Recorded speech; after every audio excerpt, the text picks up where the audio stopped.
Hi there, I'm Boffersox, and in this video I'll be covering POIs. I'll be talking about how to make a good POI throughout all the different stages of the game, as well as how to make a good hot drop. So, quickly, what is a POI? Well, it stands for point of interest, and it's basically one of the names on the map, or it's one of the names that appears on your screen when you go there for the first time. Okay, let's start with hot drops. They're pretty much just where a bunch of people land, but you know how the agency was just full of people? And Pleasant Park? Not so much. Well, here's why. Firstly, the agency had an incentive. Land here and survive, then you'll get really good loot. Incentives, or basically reasons to land there, are key to creating a hot drop. Secondly, the agency was really hard to run away from. If you manage to avoid everyone, you still have to escape across the river, and then you have to try and salvage some loot from the fairly loot-scarce area surrounding the agency. Summed up, you want your hot drop to be hard to escape from, as well as providing good reasons to go there in the first place. However, this can be a good and a bad thing. If your POI becomes a death trap, no one is going to want to land there. I think this is one of the reasons Pleasant Park has been a hot drop since the start, even if it wasn't always as popular as the agency was. It's really big, and there's lots of loot, which means most people can find a gun when they land. And if you get a bow, then you can escape reasonably easily. Another thing you can do to make a hot drop is make it the only big location in that area.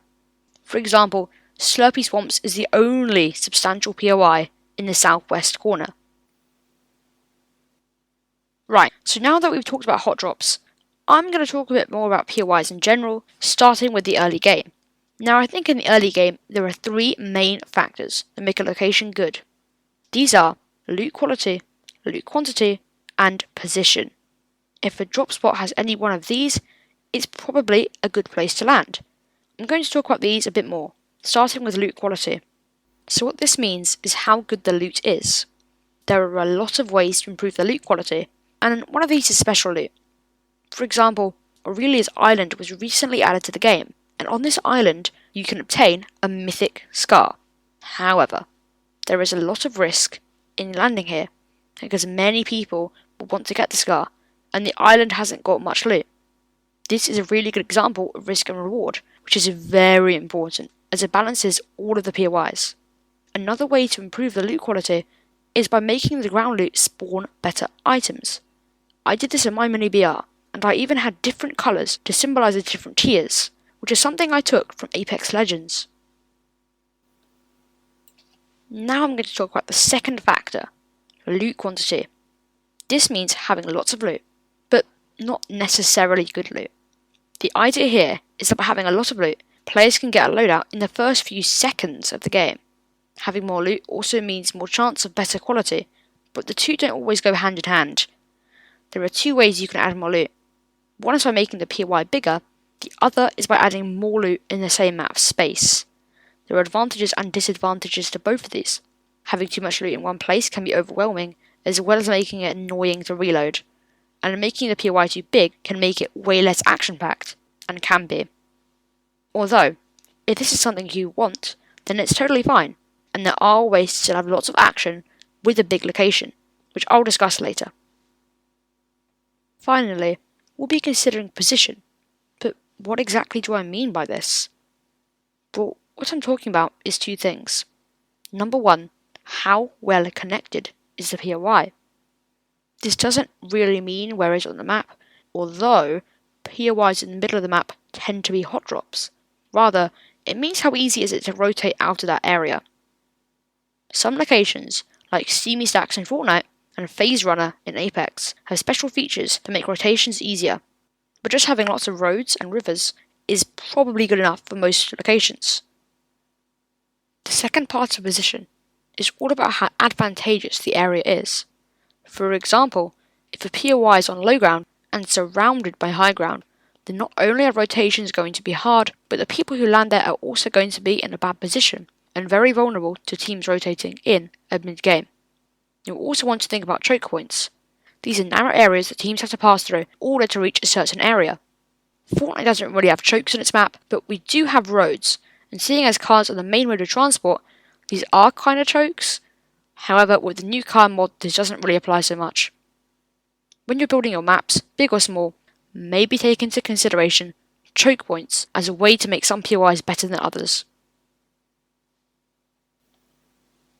Now I'm going to be moving on to the mid-game. At this stage in the game, looting is not so important, so a good POI in the mid-game is more about how well it supports combat. This also applies to small maps. When you're doing this, you need to think about lines of sight. Basically, what the player can see from certain positions. You want to have a healthy balance between short, medium, and long lines of sight. Short lines of sight is about shotgun range, medium is AR range, and long lines are about sniper range. Even with the long lines of sight, you still want to have cover, so a position isn't unpushable. Breaking the line of sight a lot can make the position feel bigger than it actually is. Right, so I said earlier that there was a way to make a POI that still has lots of action but is still pretty big. Well, the way to do this is by making the location taller. For example, in my gun game, I made the map very tall and added a vent in the centre which launches players up. What this does is not only create a choke point, it also creates space between players, but still makes them close together. Okay, that may have been a bit confusing. What I mean is that the players are far apart. However, because jumping down and taking the vent are quicker than walking, it means that the time it takes to close that gap is quicker than if they were separated horizontally.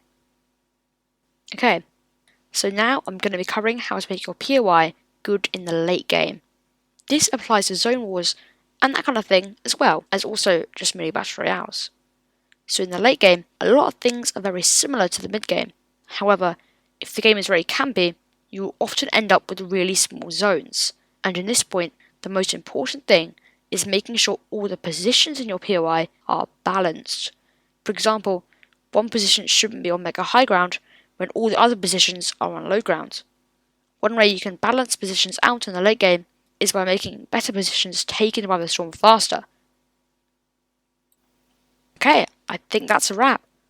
So in total, I covered everything except aesthetics. At least I think I have. Subscribe if you want to see my next video on how to make things look nice. I'm Bob for Socks. Thanks for watching.